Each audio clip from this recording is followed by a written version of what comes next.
7월 25일 KMA 뉴스브리핑입니다.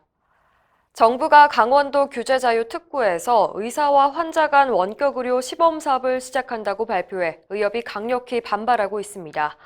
의협은 조금 전인 11시 정부 서울청사 앞에서 긴급 기자회견을 열고 정부의 원격 의료 추진은 13만 의사에 대한 선전포고라고 밝혔습니다. 최대집 의협회장은 정부가 지난해 8월 원격 의료를 산업 육성의 도구로 삼지 않겠다고 공언한 지 불과 1년도 지나지 않아 이를 뒤집었다면서 총선을 앞둔 시점에서 원격 의료가 정치적으로 이용되고 있다고 비난했습니다. 또 의료 정상화를 위해 그동안 정부와 대화를 해온 우리들에게 더 이상 선택의 여지가 없다며 박영선 중소벤처기업부 장관과 박능우 보건복지부 장관의 사임을 요구하고 모든 수단과 방법을 동원해 대응하겠다고 강조했습니다. 중소기업 벤처부가 공개한 강원도 원격의료 허용 방안을 구체적으로 살펴보면 우선 격오지의 망성질환자 중에서 재진 환자를 대상으로 합니다. 이 환자들을 1차 의료기관, 즉 동네 의원에서 원격으로 모니터링하고 진단과 처방을 할 수 있게 한다는 게 골자입니다. 만성질환의 범위는 고혈압과 당뇨로 한정했는데요. 스마트워치 등 웨어러블 기기나 혈압과 혈당 측정이 가능한 기기를 활용하게 됩니다. 진단과 처방은 간호사가 환자 집을 방문할 때만 허용합니다. 특히 처방에 따른 의약품 배송도 가능합니다.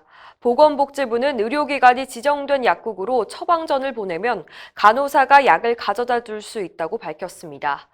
중기부는 원주와 춘천, 철원, 화천 지역의 격오지에서 1년에 200명까지 2년간 총 400명을 대상으로 원격 의료를 시범적으로 실시하고 하반기에 새로 신청을 받아 대상 지역을 확대할 방침입니다. 이번에 발표된 원격 의료 사업 계획은 의사와 환자가 원격 의료를 처음 도입하는 것이어서 의협이 거세게 반발하고 있는데요. 정부는 대수롭지 않게 여기는 분위기입니다. 보건복지부 정경실 보건의료정책과장은 기자들과 만난 자리에서 이번 원격의료 시범 사업은 특정 지역에서 제한적으로 실시하는 것인데 의협이 과도하게 우려하는 측면이 있다고 말했습니다. 또 개인정보 유출 같은 문제가 생기면 사업 지정을 철회할 수도 있다고 밝혔습니다. 특히 시범 사업이 끝나면 원격 의료를 허용하는 의료법 개정을 추진할 것이냐는 질문에 곧장 법 개정으로 연계되지는 않을 것이라면서 사회적 수용성 확보가 필요하다는 입장을 밝혔습니다. 국가인권위원회가 국민건강보험공단의 강압적인 현지조사 관행에 일침을 가했습니다. 최근 인권위에는 2건의 진정이 올라왔는데요. 건보공단 조사관들이 아무런 설명도 없이 직원과 요양기관 수급자를 면담하고 사전 동의도 없이 병원 출입 기록을 사용하거나 심지어 직원들의 책상 서랍과 사물함을 뒤지기도 했다는 겁니다. 건보공단 조사관들은 평소에 늘 해오던 조사 방법인데 뭐가 문제냐고 해명을 했지만 인권위는 조사기관의 편의만 고려한 행태라면서 법률이 정한 조사권의 한계를 넘어선 것이라고 지적했습니다.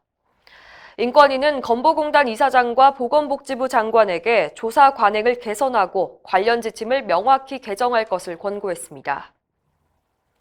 정부가 올해 말부터 총 5,000병상 규모의 재활의료기관 지정 계획을 밝혔는데요.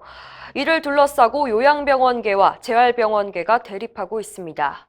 요양병원들은 재활의료기관 지정 사업에 쉽게 참여하기 위해서 재활병동제를 도입하자고 주장하는데요. 이에 대해 재활병원들은 자칫 한방병원들이 재활의료기관을 장악하게 될 것이라고 지적하고 있습니다. 현재 한의사도 요양병원을 개설할 수 있게 돼 있어서 재활병동제를 허용할 경우 한방병원들이 손쉽게 재활병동을 만들 수 있게 되는데요. 이럴 경우 일부 대형 요양병원으로 회복기 재활 환자가 쏠릴 것이라는 우려입니다. 이상으로 뉴스브리핑을 마칩니다. 자세한 사항은 의협신문을 참고하시길 바랍니다.